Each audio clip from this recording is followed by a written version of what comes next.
Buenos días, tardes o noches, doctoras Marcela Moreno, doctora Blanca Nieves, doctora Liliana Sierra Uribe.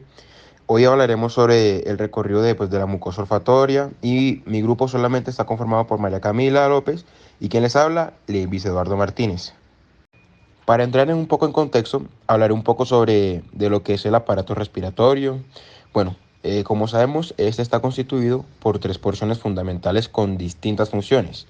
La primera es una porción conductora de aire que contiene la cavidad nasal, los senos asociados y la nasofaringe.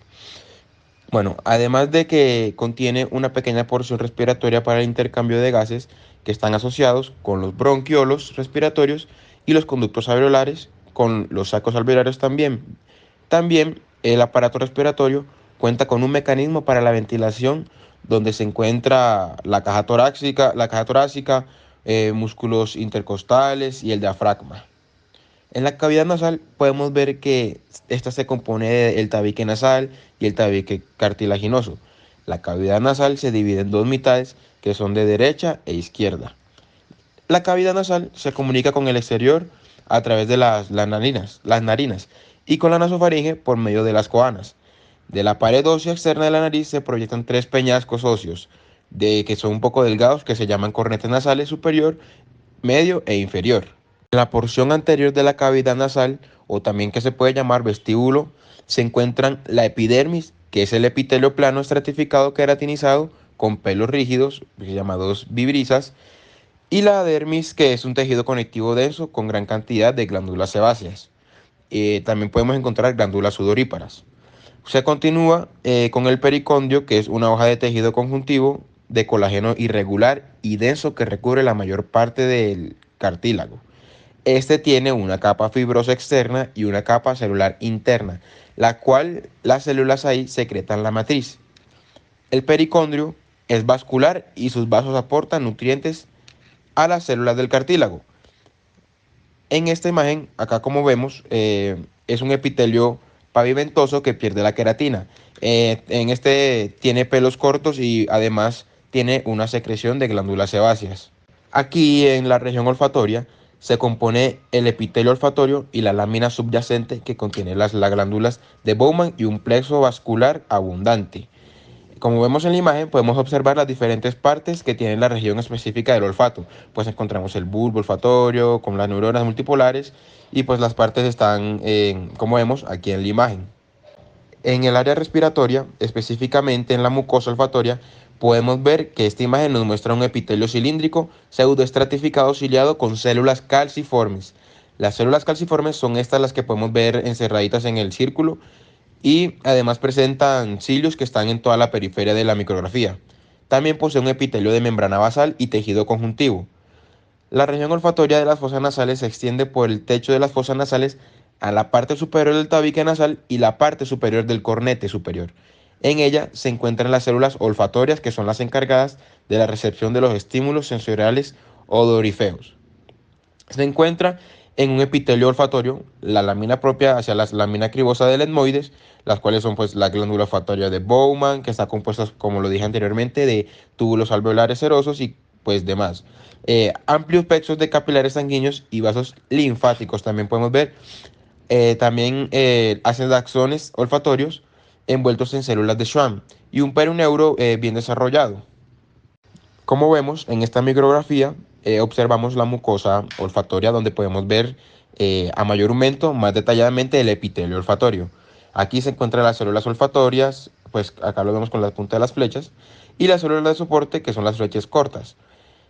Las células basales, que son las flechas más largas, y además podemos ver el cartílago hialino y tejido carvenoso.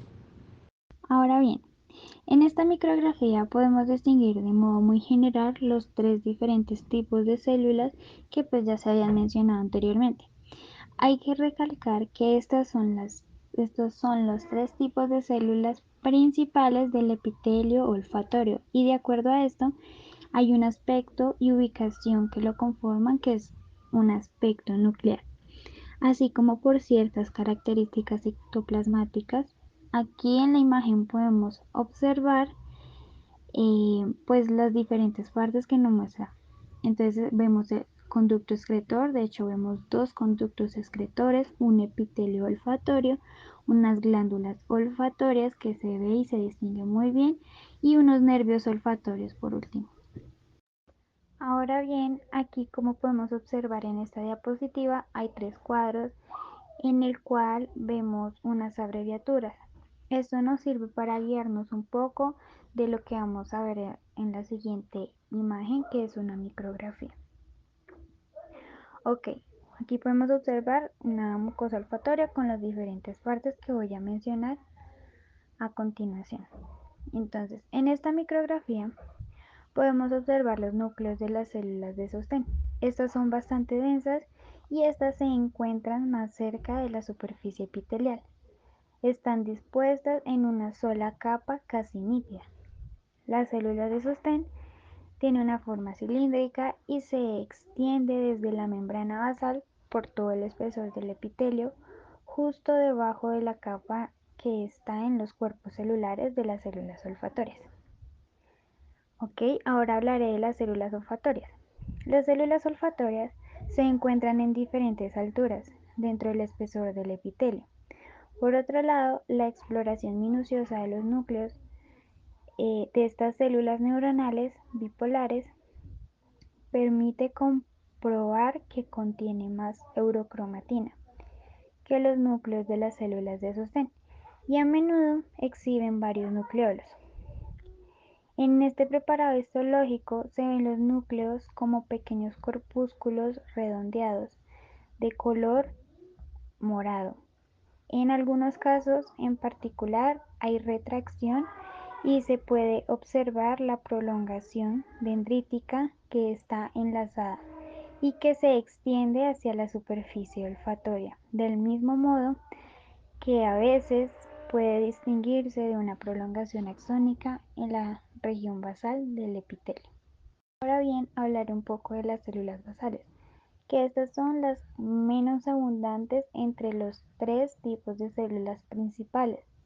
Estas se caracterizan por tener núcleos redondeados pequeños y un citoplasma escaso, que están esparcidas irregularmente, y estas se encuentran en la proximidad de la membrana basal. Debe notarse que la mucosa olfatoria, a diferencia de la mucosa respiratoria, carece de las células caliciformes. Además de que la lámina propia contiene muchos vasos sanguíneos y capilares linfáticos, nervios olfatorios y glándulas olfatorias, o también llamadas glándulas de Womans. Por otro lado, hablaremos de las glándulas de Womans, las cuales son estructuras tuboalveolares ramificadas. Estas glándulas exhiben una luz muy pequeña y los conductos excretores se extienden de la porción secretada de la glándula. Esta desde muy cerca del epitelio suprayacente y, además de eso, atraviesan directamente el epitelio para verter las secreciones en la superficie.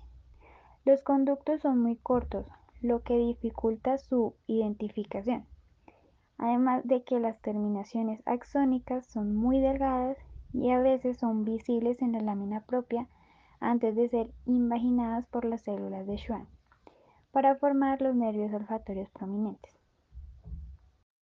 Esta es una vista de potencia media del epitelio olfatorio que contiene una red de microvellosidades sustentaculares y cilios olfativos en la superficie.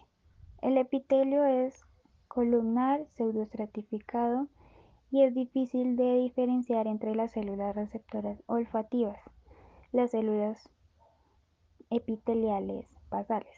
Sin embargo, los núcleos de las células sustentaculares tienden a estar en la parte superior de la capa, lo cual hace que los núcleos de las células receptoras olfativas tienden a estar en la parte media y los núcleos de las células epiteliales basales tienden a estar en la parte inferior. Hay que tener muy en cuenta eso para poder diferenciarlas. Además de eso, también se puede ver el haz de nervios aferentes que se menciona aquí y se pueden observar. Y ya por último, en esta imagen podemos analizar una microfotografía en donde se observan los principales componentes del epitelio respiratorio. Este es pseudoestratificado ciliado y con células caliciformes, como ya lo había mencionado anteriormente, y eso hay que recalcarlo para que se tenga en cuenta. Además, esta micrografía es una tinción de hematoxilina y eosina y está en gran aumento. Aquí, como podemos observar, esta tiene una célula ciliada que transporta el moco, como lo señala la flecha, y está la célula caliciforme, que es la producción de moco. Además de eso, podemos observar que tiene un tejido conectivo, no se ve mucho, pero se alcanza a notar y a diferenciar de lo demás. Este también tiene microvellosidades, que son estas de aquí arriba. Gracias.